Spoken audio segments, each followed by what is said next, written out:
Իրավապահները ներխուժել են Գագիկ Ծառուկյանի անվան հետ կապվող մուլտիտրանսպորտ ընկերություն ու ձերբակալել տնօրեն Արթուր Դալաքյանին։ Նրան մեղադրում են առանձնապես խոշոր չափերով հարկեր չվճարելու համար։ Դալաքյանի նկատմամբ խափանման միջոց է կիրառվել տնային կալանքը։ Ավելի վաղ մամուլում տեղեկություններ էին տարածվել, որ այսօր Դալաքյանին բռնի ուժ կիրառելով են ձերբակալել, սակայն գերատեսչությունից հայտնել են, որ ձերբակալությունը այսօր չի եղել։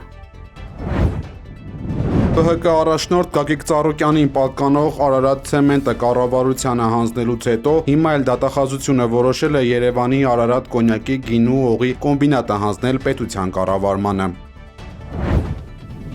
4 հայկական գործարար Էկոնոմիկայի նախարարը պնդել է, որ Հայաստանում ոչ լոլիկը, ոչ ծաղիկը եւ ոչ էլ ծիրանը չեն մնացել դաշտերում։ Ըստ նրա այդ ապրանքները բոլորը արտահանվում են։ Նախարարը հիշեցրել է, որ կառավարությունը 6 ամսով սահմանափակել է տոմատի ներկրումը մեր երկիր։ Հանգիստներ են, ինչպես նախորդ տարիներին, անցած տարի օրինակ, կամ նախանցած տարի լոլիկ չի մնացել 1 կիլոգրամ դաշտերում, այս տարի էլ 1 կիլոգրամ դաշտում լոլիկ չի մնա։ Շատ լավ, ինչ եք զանգել խնդրել, որ ինչու չի մնա այդ պատճառով, որ դրսից ներմուծվող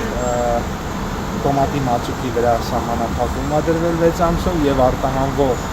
տոմատի վրա եւ տոմատի ութերի վրա, ութերի համար կառավարությունը արտահանողներին աջակցություն է տալու։ Էկոնոմիկայի նախարարին քաղաքացիներն են արձագանքել։ Այսօր ակնալիստները փակել էին Արմավիր Երևան ավտոճանապարհը, պահանջելով լոլիկի իրացման խնդրին լուծում տալ, քանի որ վերամշակող կազմակերպությունների առաջարկած ընդունման գինը 30 դրամ է, նույնիսկ բավարար չէ լոլիկի բերքահավաքը կազմակերպելու համար։ Եթե մթերման եւ արտահանման խնդիր չունի Հայաստանը, ինչու է Նիկոլ Փաշինյանը Պուտինին խնդրել վերանայել սահմանափակումները, հարցրել են լրագրողները նախարարին։ Չենք ուզում ԵԱՏՄ-ն լուծվի, ուզում ենք ԵԱՏՄ-ն։ Հա, իրանց մասին եք մտածում, ԵԱՏՄ-ի մասին եք մտածում, որովհետեւ ԵԱՏՄ-ն մեր կազմակերպությունն է։ ՆԱՏՕ-ն ձգտում է Հայաստանին պոկել հավաքական անվտանգության պայմանագրի կազմակերպության դաշնակիցներից։ Այդ մասին ՌԻԱ Նովոստիի հետ զրույցում հայտարարել է ՀԱՊԿ-ում Ռուսաստանի մշտական ներկայացուցիչ Վիկտոր Վասիլևը։ Նրա խոսքով Մոսկվան նկատում է ՆԱՏՕ-ի երկրների եւ առանձին արևմտյան պետությունների ձգտումը պոկել Հայաստանին ՀԱՊԿ-ի իր դաշնակիցներից, այդ թվում համատեղ զորավարժությունների անցկացման միջոցով։ Եվ պատահաբար իմացա, որ հիշել են ինձ, Լիպարի Դրմեյանը Նիկոլ Փաշինյանի դեմ հայց է ներկայացրել դատարան, պահանջելով հերքել իր հասցեին արված հայտարարությունները։ Նա նշել է, որ վիճարկվող արտահայտությունները վերաբերում են արբիտրաժային վարույթի ընթացքում իր պարտականությունների կատարմանը, ինչպես նաև կառավարությունում իր իբրև ընդդիմության ներկայացուցիչ լինելուն։ Դրմեյանը կատարվածը կապում է իր եւ գործընկերների քաղաքական ակտիվության ու ընդդիմադիր գործունեության հետ։ Միջազգային իրավական հարցերով ներկայացուցչի գրասենյակի նախկին ղեկավարը չի բացառել, որ կարող են իրեն մոտ ապագայում կալանավորել։ Հնարավոր է այս ամենը հող են նախապատրաստում ձեզ կալանավորելու համար։ Մեր այսօրվա իրականության մեջ ես ոչինչ չեմ բացառի, մի փոքր հույս ունենալով այնուամենայնիվ, որ իրավապահ մարմիններում դեռ կան մարդիկ, ովքեր որ հետևում են օրենքին եւ գործում են օրենքի ոգուն ու տարին համապատասխան, բայց իհարկե ոչինչ բացառել պետք չէ։ Փաստորեն արգելվում է քաղաքականությամբ զբաղվել։ Ուղղակի ամեն ինչի պատճառը քաղաքականությամբ զբաղվելն է։ Չկա որևէ այլ պատճառ ու սա է հիմնական այն ամբողջ այս պատմության հիմքը։ Ուզում է ասել, որ մարդ քաղաքականությամբ չզբաղվի, բացի իմ կողմից նշանակված սատելիտներին։ Դա այդպես չի կարող լինել։ Այսպես է անդրադարձել Ուժեղ Հայաստան դաշինքի առաջին համար Նարեկ Կարապետյանը երկրում ստեղծված ներքաղաքական լարվածությանը, մասնավորապես ընդդիմադիր դաշտի առաջնորդների դեմ հարուցված գործերին եւ իր տանը արդեն 3-րդ անգամ իրավապահների իրականացրած հուզարկությանը։ Նա համոզմունք է հայտնել, որ ընդդիմադիրների դեմ կիրառվող բոլոր ճնշումներն ու սահմանափակումները բացառապես քաղաքական նպատակներ են հետապնդում, սակայն դրանք չեն կարող կոտրել իրենց կամքը։ Ինչ եղավ, ինչ ստացանք, ինչ կերանք։ Անդրադառնալով Ռուսաստանի հետ հարաբերությունների սրմանը, Կարապետյանը խստորեն դատապարտել է իշխանությունների վարած արտաքին քաղաքական կուրսը, զգուշացնելով, որ երկիրը այսպես միտումնավոր կերպով նոր ցնցումների ու թշնամանքի առջև է կանգնելու։ Մենք դեռ չենք մարսել են մի թշնամուն։ Ինչու է նոր թշնամի ստեղծում մեզ համար։ Թող պայմանավորվի, չի կարողանում պայմանավորվել, նախորդ անգամ էլ չէր կարողանում պայմանավորվել։ Մեր հաշվին է դա անում, ինքը էլ իր թիկնապահներով քայլելու է։ Էդի մեր ժողովրդի հաշվին է։ Հիմա այն մարդիկ, ովքեր իրան ծափ են տալի, հարգելի հայրենակիցներ, ով որ այս պահին Փաշինյանին ծափ է տալի, ասում է, տեսեք ինչ, չգիտեմ, հակա այս երկրի քայլ արեց բան, նույն մարդիկ ծափ էին տալի 2020 թվականի պատերազմից առաջ։ Պարոն Կարապետյան, բայց Ու ասում բերեց այդ հետևանքների, չի կարելի աշխարհի հետ էմոցիայով խոսել։ Աշխարհի հետ պետքա հավասարակշռված, որ երկրորդ անգամ չառերեսվենք նրան, ինչ որ առերեսվեցին։ Խոսելով ազգային ժողովի կանոնակարգի խախտմամբ կաթողիկոսին չհրավիրելու եւ 9-րդ գումարման ազգային ժողովի անդրանիկ նիստին նրա մասնակցությունը չապահովելու մասին Կարապետյանը դա անթույլատրելի է որակել ու նշել, որ իրենց թիմով մտադիր են Կիրակի հանդիպել կաթողիկոսին ու ստանալ նրա հայրապետական օրհնանքը։ Մեր եկեղեցու համանդրությամբ գրված է, որ կաթողիկոսը պետք է լինի այնտեղ։ Կաթողիկոսը ընտրվում է հատուկ ձևաչափով, որը ունիկալ է աշխարհի եկեղեցիների մեջ, բոլոր եկեղեցիներում։ Կաթողիկոսին ընտրում է միայն կրոնական առաջնորդները։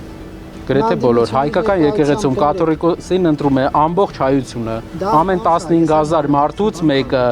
ու այդ պատճառով ինքը ունի լեգիտիմ իրավունք, նա մեր վեհապարն է ու մի քաղաքական գործիչ իրավունք չունի խառնվելու կաթողիկոսի կամ ընդհանրապես եկեղեցու գործերին։ Қырғызստանի և Ադրբեջանի նախագահներ Սադիր Ժապարովն ու Իլհամ Ալիևը ստորագրել են դաշնակցային հարաբերությունների մասին պայմանագիր։ Փաստաթուղթը ենթադրում է փոխադարձ աջակցություն միջազգային, առևտրատնտեսական և անվտանգության ոլորտներում, ազդարարելով երկկողմ համագործակցության նոր փուլ։ Բանակցությունների ավարտին պետությունների ղեկավարները փոխանակվել են իրենց երկրների բարձրագույն պետական պարգևներով։ Բացի այդ, ըստ ադրբեջանական լրատվամիջոցների, փոխըմբռնման հուշագրեր են ստորագրվել երկու պետությունների մի շարք բնակավայրերի միջև։ Արցախի հայաթափված Շուշին և Ղրղստանի Չոլպոն Աթան, ինչպես նաև Գաբալան ու Կարակոլը, Գյանջան և Օշը պաշտոնապես հռչակվել են քույր քաղաքներ։ Սարատովում փլուզվել է վթարային շենքի չբնակեցված մուտքերի աղյուսե պատի մի մասը։ Ըստ քաղաքապետի նախնական տվյալով տուժածներ չկան։ 2025 թվականի հոկտեմբերի 18-ին այս նույն շենքի առաջին հարկում արդեն իսկ տեղի էր ունեցել արտաքին պատերից մեկի մասնակի փլուզում, ինչի առթիվ հարուցվել էր քրեական գործ անփութության հատկանիշներով։ Ուկրաինայի նախագահ Վլադիմիր Զելենսկին հայտարարել է, որ պատերազմի սկզբից ի վեր գլխավոր փոփոխությունն այն է, որ նախաձեռնությունը այլևս Պուտինի ձեռքում չէ։ Նա նշել է Ուկրաինայի ահռելի կորուստները՝ մոտ 50,000 զոհված և 400,000 վիրավոր զինվոր, ինչպես նաև հսկայական թվով անհետ կորածներ։ Զելենսկու խոսքով Ռուսաստանի մարդկային մեծ ռեսուրսներին հակազդելու և սեփական զինվորների կյանքը փրկելու համար Կիևը պետք է շեշտը դնի ռազմական տեխնոլոգիաների կիրառման վրա, մինչդեռ ռուսական կողմը ըստ նրա ամսական կորցնում է շուրջ 30,000 զինվոր։ Ուկրաինայի ղեկավարը ափսոսանք է հայտնել, որ Ղրիմի վերադարձի հարցը դեռ օրակարգում չէ և նշել, որ թեև հողն ու պատմությունը չափազանց կարևոր են, բայց մարդկային կյանքեր չկորցնելը մնում է գերագույն առաջնահերթություն։ Զելենսկին հայտարարել է, որ Եվրոպան այժմ էապես է փոխվել և տարակուսել, թե ինչու Ուկրաինային մինչև օրս չեն հրավիրել միանալ ՆԱՏՕ-ին։